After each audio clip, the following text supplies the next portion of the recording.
lu concret loolu mooy rupture.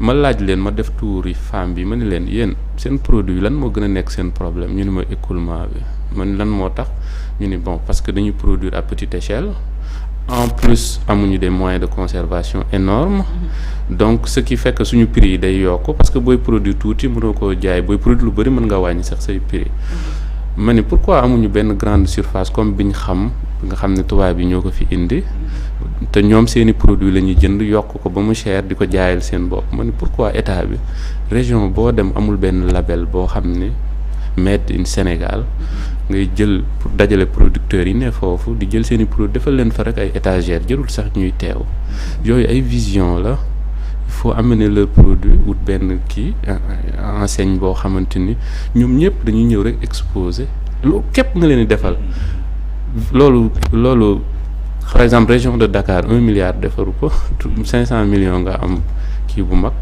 boo xam ne accès des mots bu mag nga lépp te luñ ñii rek ngay jël GIE yi yëngu ci wàllum transformation ñu am ku nekk am sa rayon bopp après bu fin du mois wala aux 2 semaines ku ne ñëw xool li nga jaay tu prends ton argent tu recharges ton stock loolu c'est très concret très facile. c'est important mais ñu dellu la ñu wax ne fële ca UCAD discours bi nga xamante ne Ousmane Sonko tenir na ko fa.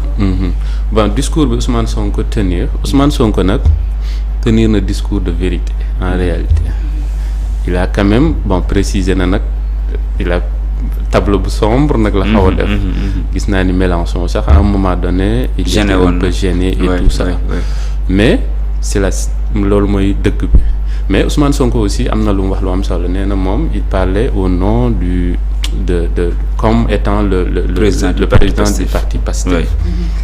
Donc il faut que les gens qui vont analyser ce discours-là tiennent ça en compte loolu lu am solo la aussi ci discours Mélenchon bi aussi man je vais être très franc déglu naa ko bu baax te dama bëgg naa tamit ma analyser ko d'une manière boo xam ne su ma demee tëdd du ma rek pour défendre man dans son discours lenn laa ci retenir wala boog son objectif ici man lenn laa ci retenir malgré que Sonko moo ko invité et tout j'ai vu qu'il a parlé beaucoup de notre démographie ça lui pose un problème. Notre démographie. Ouais.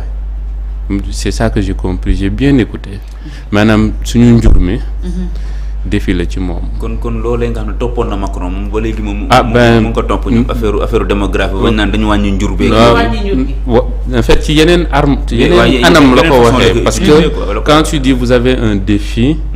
Vu la population mondiale, vu votre démographie, donc votre enjeu peut-être c'est d'essayer de ngeen mën a satisfaire seen ay besoins, vous nourrir, tu comprends? La question de base mooy li nga xam ni moo terre à terre question bi nga xam ni moom la ñu war a poser mooy suñu njur mi c'est cette question là qu'il a mis sur la table. Ouais, c'est très sous-entendu. Day mel ni c'est un fardeau. maanaam daf ñuy tirer vers le bas. C'est ça. J'ai aussi il y a aussi quelque chose.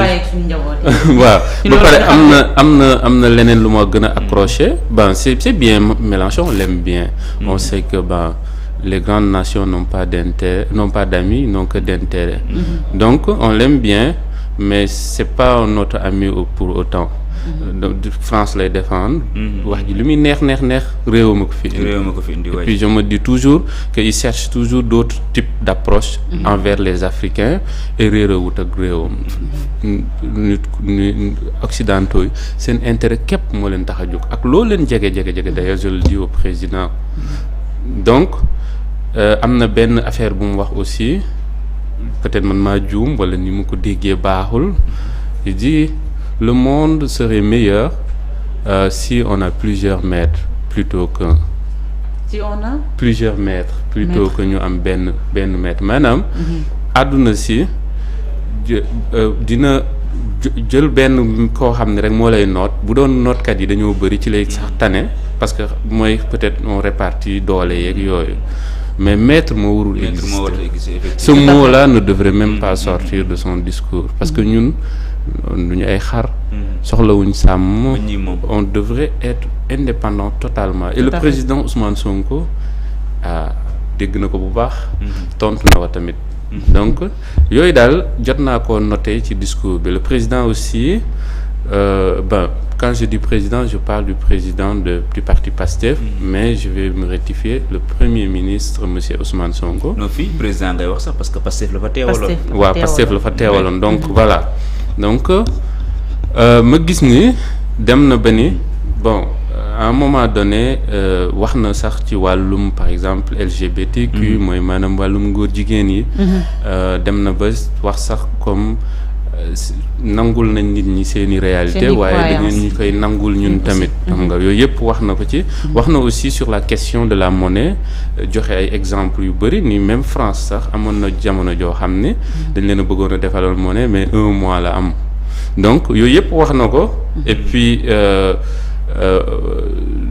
du coup xamal leen ni am réew moo xam ni moo ba fa bëgg a moom boppam France xalaatul ñuy imprimer seen monnaie fii donc doole dong la du leneen amul leneen du njàng mu sori du xam-xam bu bari ëpp la doole la rek donc xaw na ko amener ci côté boobu alors moi je trouve que quand même développé na idée yu bari yoo xam ne yu am solo la te loolu day wone ni li mu gëmoon génn ci ba léegi wàccu ko ba léegi donc nga xamante ne mooy Ousmane Sonko bu ñu déggee li nga xamante ne expliqué nga ñu ko war na réellement ki nga xamante ne moo di Mélenchon ñëw nga sama dëkk mais du tee lépp loo xam ne rek bëgg nga ko dama ciy dem ak yow waaw ñëw na xam nga il faut aussi faire attention parce que c'est très particulier Mélenchon c'est pas le président de la France effectivement c'est un opposant donc il y a des revendications yoo xam ne c'est pas adressé à Mélenchon c'est directement adressé au président de la République française donc moom Mélenchon dafay ñëw pour sa presse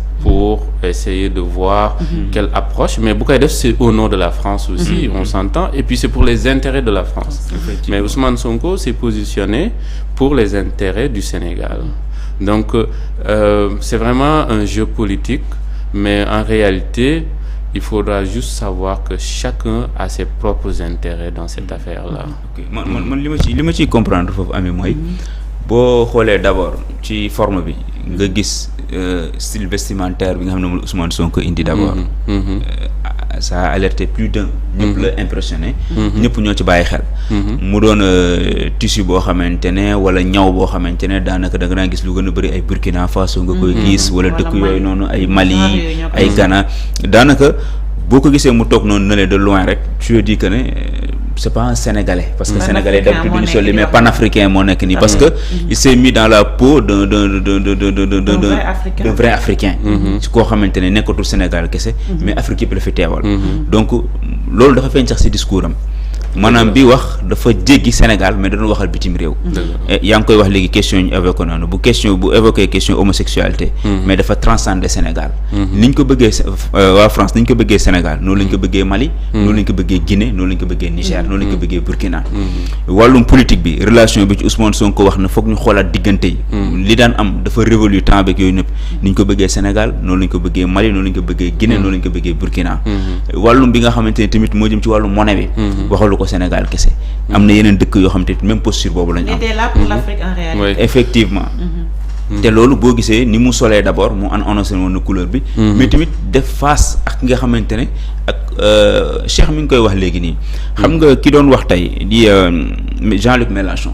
ak lu ñu ko tàccu lu ñu ko acclamé. il était là pour ses intérêts. loolu mënuñu koo nëbb mënul ñëw fii ne man Sénégal moo fi indi déedéet.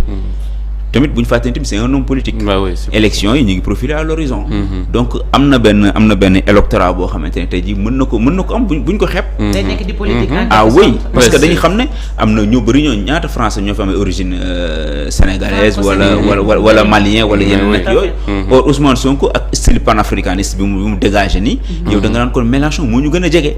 kii moo ñu gën a bëgg. dafay doon contraire Sarkozy à l'époque bi ñu doon wax naan ay buñ ko falee tey ñu dee. xénophobe wala genre yooyu noonu kon da ngay xam ne am na benn gain politique boo xamante ne mi ngi ko ci fixé mi ngi ko bëgg am moo tax ma ne ak lépp lu ci mënti am rek il faut ñu dem ci ak retenue c'est un homme politique bu ñëw la preuve mooy tey jii da ngay gis bi ñu tegee débat wu homosexualité bi xam nga loolu tey am na benn quotidien bu xëyoon mu ne diggante Mélenchon ak Ousmane Sonko ànd bi mënul dem parce que kee dafa ànd ak loi Taubira bi nga xamante ne ñu wax mariage pour tous. ñu ne kon foofu tey jii bu fa bëggee ànd mënu fa am. parce que gis-gis yi du benn. mais tey il a tranché le débat. il a tranché wax na ko. parce que nee na ni ngeen gëm suñu croyance aussi dañu am suñu ay croyance yéen mënoo leen ñoo bañal suñu jabar yu bëri. ba pare ngeen bëgg ñu nangu ñu ñuy sëy góor ak góor. mënul nekk c'est ça. donc Ousmane Sonko il était catégorique là-dedans. ah oui parce que débat la boo xam ne mën na ko yàqal lu bëri. tout à fait. yaa ngi fàttaliku Macky Sall bi mu ne le Sénégal n'est pas encore prêt. mais après dafa subir ay fatwa yoo xamante ne ku nekk wax na ak moom. mais fii tey jii bu Ousmane Sonko taxawoon rek naan kan non nous allons réfléchir donc nous allons voir comment faire pour appréhender cette question avec beaucoup de lucidité. gars dañ naan kan Ousmane mii lu muy wax nii. ma nga ca biir.